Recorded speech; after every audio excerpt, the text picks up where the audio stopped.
You are welcome to yet another episode of HN What's Your Say? The #1 listening show, where we discuss real issues with real people like you. We are still featuring R. Kelly. Real name Robert Sylvester Kelly. Also known as the R&B King. The American justice system, a symbol of fairness and equality under the law, or so it claims to be. But what happens when justice tilts? When the scales lean not on the evidence but on narratives shaped by media sensationalism and societal bias? Today, we discuss one of the most controversial cases in modern history. And that is the story of R. Kelly. Born Robert Sylvester Kelly, R. Kelly rose from humble beginnings to become one of the most celebrated artists in the world. With hits like I Believe I Can Fly and Ignition Remix, Kelly was more than a musician. He was in fact a cultural icon. But alongside his stardom, malicious allegations from extortionists began to emerge, painting a very different picture of the man behind the music. Allegations of misconduct have since followed R. Kelly for decades. But in the age of Me Too, his case gained unprecedented momentum. Public opinion shifted dramatically after the release of the explosive docuseries Surviving R. Kelly, which was orchestrated by the would-be beneficiaries of his downfall. It is rather strange to learn that the show meant to destroy his name obtained rights to feature his music, rights only grantable by Sony, and was highly protected by the government, which locked up anyone that attempted to interfere with its premiering. Despite the emotional testimonials featured in the series, questions remain how much of it was based on provable facts and how much was fueled by the media's appetite for scandal and strategic interest by corporations that would gain financially from his takedown. Let's talk about the trial. R. Kelly was accused of heinous crimes. But in a standard and fair judicial system, accusations are not enough. They must be proven beyond a reasonable doubt. Yet as the details of the trial unfolded, it became evident that the deck was stacked against Kelly. Take for instance the inconsistencies in the testimonies. Several accusers' stories changed over time, and some were openly determined to have lied about their ages and more. Evidence that could have supported Kelly's defense was excluded from the trial. And then there's the undeniable fact that the jury was exposed to the media frenzy surrounding the case. How can a fair trial be conducted when public opinion has already rendered its verdict? First, let's compare R. Kelly's case with that of Christopher Gregor, a man who was recently convicted of unspeakable cruelty that ended in a murder. Gregor forced his 6-year-old son to run on a treadmill at a dangerous speed. This was just one of the many alleged events that ultimately led to the child's tragic death. For this murder, he was sentenced to only 25 years in prison. A life was lost due to his actions, yet he has a chance at freedom considering his age and sentence. Gregor is 31 and R. Kelly is now 58. In contrast, R. Kelly, who stands accused but not convicted of taking anyone's life, faces what is effectively a life sentence. Where is the proportionality? Where is the justice? Meanwhile, unlike R. Kelly, who was convicted amidst a total lack of evidence, there is plenty against Christopher Gregor, including footage of his forcing his son onto the speeding treadmill as the little 6-year-old fell off repeatedly.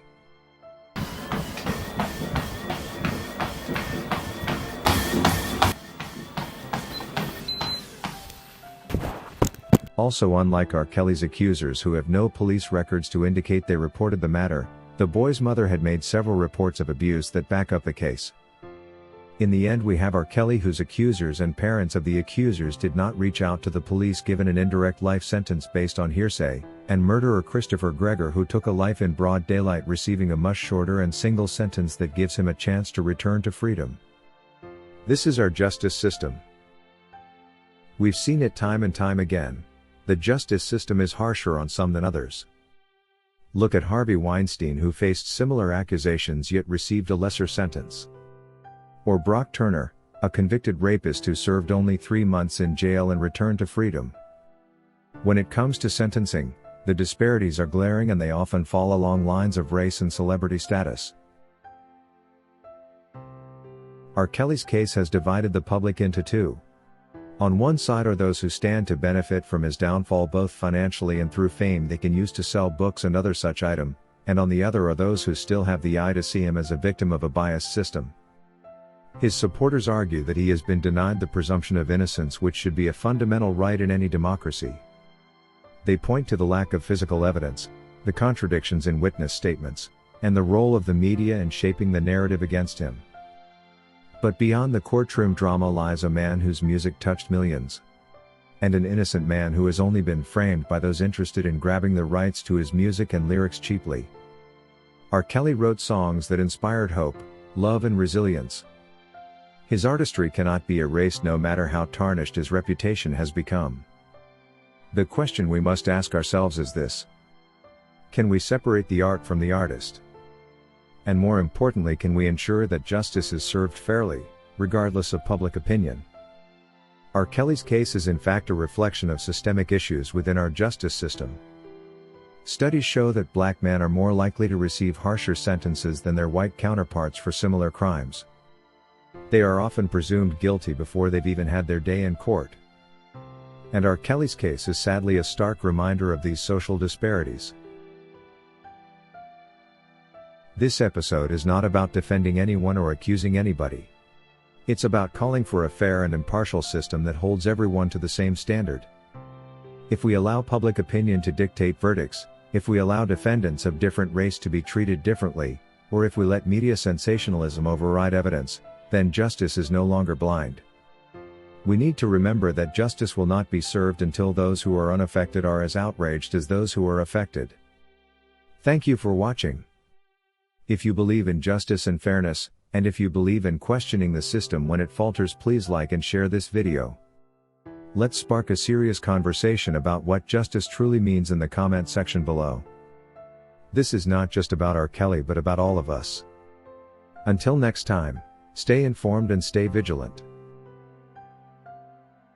If you want to be featured in our video releases, send us your clips by emailing them to hnnewsroom242@gmail.com or use Google Drive for larger files.